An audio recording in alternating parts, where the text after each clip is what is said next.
So dear student, यहाँ ध्यान दीजिए। आज हम देखने वाले हैं टॉपिक टाइप्स ऑफ कंप्यूटर। क्या देखने वाले हैं? Types of computer. और क्लास किसकी चल रही है? हमारी सीबीसी की। ठीक है। टाइप्स ऑफ कंप्यूटर होता क्या है? तो कंप्यूटर के प्रकार। क्या होता है? कंप्यूटर के प्रकार। अब ऐसे कंप्यूटर तो कई प्रकार के होते हैं, लेकिन हमने 3 कैटेगरी में बांटना है। इसमें 3। अब जैसे लिखा है यहाँ पे टाइप्स ऑफ कंप्यूटर। ठीक है। अब क्या करना है, इसको हमने 3 टाइप्स में डिवाइड कर दिया। बेस्ड ऑन एप्लीकेशन,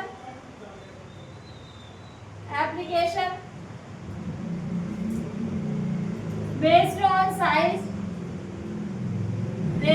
और बेस्ड ऑन पर्पस। अब देखिए इधर, अब बेस्ड ऑन एप्लीकेशन में क्या होगा, हमारे जो कंप्यूटर बनाए गए हैं वो पहले और कुछ थे, क्योंकि अभी इससे पहले टॉपिक पढ़ चुके हैं जनरेशन। क्या पढ़ चुके हैं? जनरेशन मीन्स होती है पीढ़ियां। क्या होती है? पीढ़ियां। क्या होती है? पीढ़ियां। अब यहाँ पे देखिए, बेस्ड ऑन एप्लीकेशन क्या होगा, तो हमारे पास पहले आया एनालॉग कंप्यूटर। कौन सा आया? Analog computer. और उसके बाद हम कौन सा कंप्यूटर लेके आए? Digital computer. अब ये कंप्यूटर कैसे होते हैं? एक होते हैं एनालॉग और एक होते हैं डिजिटल। एनालॉग कंप्यूटर वे होते हैं जो अपने टेम्परेचर को मापे, प्रेशर को मापे, लेंथ को मापे, डेप्थ को। तो ये सारी चीजें कौन से कंप्यूटर देखते हैं? वो एनालॉग। जैसे आप कभी एनालॉग कंप्यूटर ही तो ताप, माप, दाब, ऊंचाई, गहराई, इन सभी को मापते हैं। क्लियर है? अब जैसे आपने देखा होगा, कभी भी रोड पे हम रोड पे जो खुदाई होती है, कभी कभी रोड बदल के डलती है, तो या नीचे पानी की लाइनें बिछ रही हैं या लाइट की कोई चीज चल रही है, तो हम रोडों को उखाड़ते हैं। तो उससे पहले हम एक मशीन से चेक करते हैं कि इसके नीचे कौन सा मटेरियल है, या ये चेक करते हैं इसके नीचे कोई पाइप तो नहीं है। तो जो मशीनें होती हैं वो कौन से कंप्यूटर कहलाती हैं? क्योंकि ये नीचे की गहराई को देख के माप रही है, नीचे की चीजों का पता लगा रही है। ऐसे ही हम बात करें समुद्र में नीचे क्या है, इसकी गहराई को मापना, तो वो कौन से कंप्यूटर होते हैं? ऐसे ही आपने देखा होगा, आप हॉस्पिटल्स में जाते हैं, वहाँ पे एक बड़े से कंप्यूटर लगे रहते हैं, जो कि पहले टीवी चलती थी उस आकार के। आज की तरह फ्लैट एलसीडी एलईडी नहीं होती उनमें वो थोड़े बड़े होते हैं। तो वो कंप्यूटर कौन से कहलाते हैं? जिसमें ऐसे अप और डाउन एनालॉग फॉर्म में लाइनें चलती हैं, दिखता है। तो ये कंप्यूटर कौन से हैं? Analog computer. अब है हमारे डिजिटल कंप्यूटर। अब हमें समझ में आएगा, टेम्परेचर हो, हाइट हो, डेप्थ हो, ये सारी चीजें किसमें आएंगी? हमारे एनालॉग में। अब क्या हुआ, एनालॉग कंप्यूटर जो थे उनमें हम ये चीज सिर्फ कौन समझ पा रहा था? जो उसका विशेषज्ञ होता था। अब जैसे अब आपके सामने वो मशीन लगा दी जाए तो आप समझ पाएंगे इसके नीचे क्या है, लेकिन उसका जो विशेषज्ञ होगा वो तुरंत समझ लेगा इसके नीचे क्या है। अब बात करते हैं डिजिटल की। तो इसी चीज को खत्म करने के लिए हम कौन सा कंप्यूटर लेके आए? डिजिटल। अब डिजिटल कंप्यूटर में क्या बताएगा कि आपकी कैलकुलेशन को जो भी दिखाता है वो हम आम जनता समझ पाएंगे। जो कैलकुलेशन कंप्यूटर में हो, जो हम सभी को समझ में आए, हम यूजर्स को समझ में आए, वो क्या कहलाएगा? Digital computer. अब बात करें डिजिटल कंप्यूटर तो किस में वर्क करता है? 0,1 इसमें वर्क करता है 0,1। ये क्या कहलाते हैं? 0,1 बाइनरी नंबर। यह क्या है? मशीन भाषा। ठीक है, 0,1 बाइनरी नंबर। तो पूरी कैलकुलेशन कंप्यूटर की किस में होती है? 0,1 की। तो अब जो चीजें हमें समझ में आने लगी वो कौन से कंप्यूटर कहलाए? Digital computer. अब एक और कंप्यूटर है जिन्हें बोला हाइब्रिड कंप्यूटर। कौन सा बोला? Hybrid computer. अब ये कंप्यूटर कैसे होते थे? जैसे मान लो कोई चीज की कैलकुलेशन करनी है, उनने कहा इसके नीचे कौन सा पदार्थ है देखो, तो वो मशीन जैसी लाई या कहते हैं बॉम्ब ढूंढते हैं। बहुत सी सारी ऐसी चीजें होती है जो बीपिंग की आवाज करने लगती है। अब हमने उनमें देखा तो अब वो जो कैलकुलेशन उसने मापा, वो कौन सा कंप्यूटर है?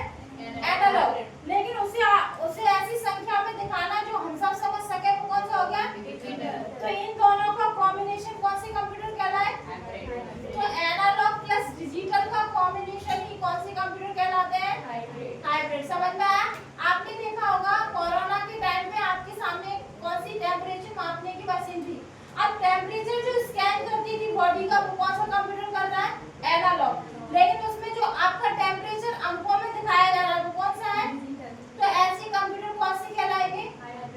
मान लीजिए आपका बीपी बढ़ रहा है तो आप बीपी की जो मशीन लगाते हैं वो हाथ में, तो जो अपनी बॉडी का टेम्परेचर माप रही है वो क्या है? एनालॉग। लेकिन उस टेम्परेचर को डिजिट में दिखा रही है वो कौन सा है? डिजिटल। क्लियर है? तो हम यही बताना चाह रहे हैं कि एनालॉग कौन से होते हैं और डिजिटल कौन से होते हैं और हाइब्रिड। तीनों समझ में आ गए? आज हम इनको अच्छे से लिखेंगे क्योंकि इसमें से एग्जाम में क्वेश्चन पूछा जाता है। अब बात करते हैं बेस्ड ऑन साइज की। तो सबसे पहले जो कंप्यूटर मतलब बात करें सबसे छोटा कंप्यूटर जो होता है साइज के पर्पज से माइक्रो कंप्यूटर होता है। कौन सा होता है? Micro computer. उसके बाद होता है मिनी कंप्यूटर, उसके बाद होता है मेन फ्रेम कंप्यूटर, और उसके बाद होता है सुपर कंप्यूटर। कौन सा होता है? होते तो अन्य है लेकिन हमें अभी कौन से मोस्टली पढ़ने हैं? सुपर कंप्यूटर, माइक्रो, मिनी और मेन फ्रेम। क्लियर है? अब माइक्रो कंप्यूटर कैसे होते हैं? ये आकार में छोटे होते हैं। कैसे होते हैं? साइज में बहुत छोटे होते हैं और पर्सनली किसी एक व्यक्ति के द्वारा यूज किए जाते हैं, इसीलिए इन्हें एक और नाम दिया जाता है पर्सनल कंप्यूटर, जिसे पीसी बोलते हैं। क्या बोलते हैं? पीसी। क्लियर है? तो जो पर्सनली एक व्यक्ति के लिए यूज किए जाए वो कौन से कंप्यूटर है? Micro computer. अब बात करें मिनी कंप्यूटर। मिनी क्या है? आपने देखा होगा आप रेलवे स्टेशन जाए या एयरपोर्ट जाए वहाँ टिकट कराते जो कंप्यूटर रखे रहते हैं उन्हें कौन से कंप्यूटर बोलते हैं? तो इससे ज्यादा डाटा इसमें होगा। पर्सनल में तो क्या हम लोगों का नॉर्मली डाटा, लेकिन हजारों लाखों व्यक्ति डेली ट्रेवल कर रहे हैं उनका डाटा कौन रखेगा? Mini computer. तो इनकी स्टोरेज और कैपेसिटी कैसी है? ज्यादा है। ठीक है? तो माइक्रो कंप्यूटर से क्या हुए? बड़े हुए, स्टोरेज कैपेसिटी कैसी हुई? ज्यादा हुई। ठीक है? और इनकी स्पीड कैसी हुई? ज्यादा हुई। अब इनकी स्पीड कैसी होगी? इनसे कम होगी। कैसे होगी? कम। क्योंकि माइक्रो कंप्यूटर में छोटे हैं, छोटी सी चीज हम वही एग्जांपल देते हैं। थोड़ा सा काम लोगे जल्दी कर लोगे, ज्यादा काम लोगे थोड़ी स्लो काम करेगा। तो इसमें क्या है जो प्रोसेसिंग चलती है थोड़ी स्लो चलती है। तो आपको समझ में आया? जो अधिक मात्रा में डाटा स्टोर करे वो कौन सा कंप्यूटर है? अब उसके बाद हम कौन सा कंप्यूटर लेके आए? Main frame computer. कौन सा लेके आए? Main frame. अब मेन फ्रेम कंप्यूटर क्या होता है? ये मिनी कंप्यूटर से बड़े होते हैं। कैसे होते हैं? मिनी कंप्यूटर से बड़े होते हैं। इनका यूज सर्वर के रूप में किया जाता है। किसके रूप में? सर्वर। अब ये सर्वर क्या होता है? मान लीजिए यहाँ पे भिंड में जो डिस्क कनेक्शन है, क्या है? डिस्क कनेक्शन है, उसका एक सर्वर रूम का होगा भिंड में। उसके बगल में जितने भी गांव पड़ेंगे, जितने भी गलियां पड़ेंगी, उन सबको कौन कंट्रोल करेगा? सर्वर करेगा कि करेगा? जैसे जियो की एक कंपनी है, तो जियो कंपनी है तो यूजर्स उसके करोड़ों हो गए, लेकिन उसका एक सर्वर होगा जहाँ से वो इंटरनेट सुविधा दे रहा है जियो। अगर वो सर्वर डाउन हो जाए तो क्या किसी के नेटवर्क आएंगे? तो अगर वहाँ 140 करोड़ जनसंख्या वो जियो का आनंद ले रही है, बाई चांस में नेटवर्क नहीं आए तो किस में नेटवर्क नहीं आ रहे होंगे? सर्वर में। तो ये इतना सारा डाटा जो रखे हैं कलेक्ट करके वो किसके पास है? सर्वर पर। तो समझ लो मिनी का मेन फ्रेम में तो सॉरी मिनी कंप्यूटर में ओनली बैंकिंग का और रेलवे स्टेशन और एयरपोर्ट का डाटा रखा जा रहा है जो कि थोड़ा है, लेकिन करोड़ों यूजर्स जो बैठे हैं एक ही सर्वर पर डिपेंड है, वो कौन सा कंप्यूटर है? Main frame. तो इसका मतलब हमें समझ में आ गया कि मिनी कंप्यूटर से ज्यादा पावरफुल कंप्यूटर कौन सा होगा? मेन फ्रेम, जो कि सर्वर की। अब सर्वर में क्या होता है कि आप जियो के यूजर्स हैं, जियो के नेटवर्क से हम करोड़ों लोग जुड़े हैं। अब वो करोड़ों लोग क्या बातचीत कर रहे हैं, क्या चैटिंग की है, उसका बहुत सारा डिजिटल डाटा, जिसे बल्क डाटा कहते हैं। क्या कहते हैं? Bulk data. आपकी एक इंफॉर्मेशन सब किसके पास है? सर्वर के पास। आप क्या कर रहे हैं अपने डाटा का, वो किसके पास है? सर्वर के पास। वो सर्वर उतना डाटा सभी का अपने पास रखता है। तो ऐसे कंप्यूटर को कौन से कंप्यूटर कहते हैं? आपको लगता है हम बातचीत कर रहे हैं, कोई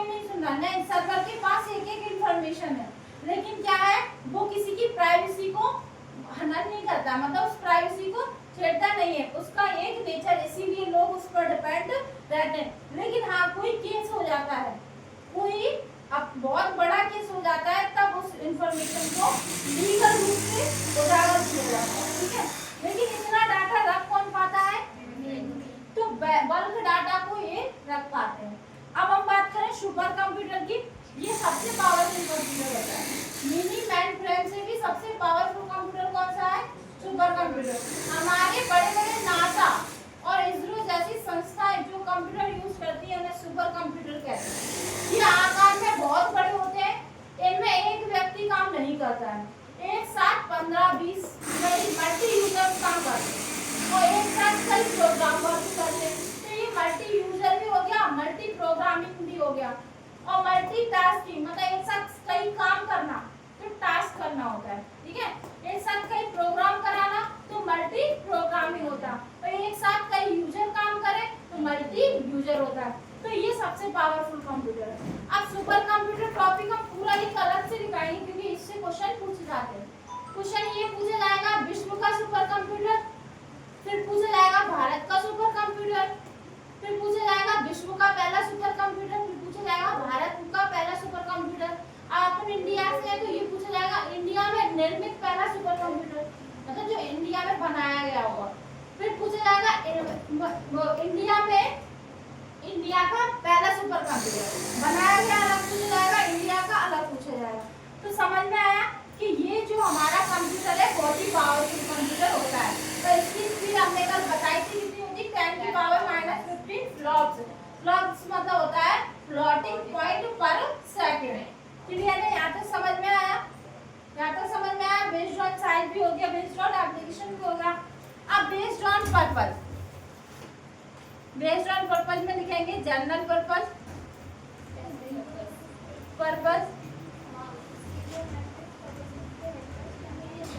और यहाँ होगा स्पेशल पर्पस। क्लियर है? जनरल पर्पस, स्पेशल पर्पस क्या होता है?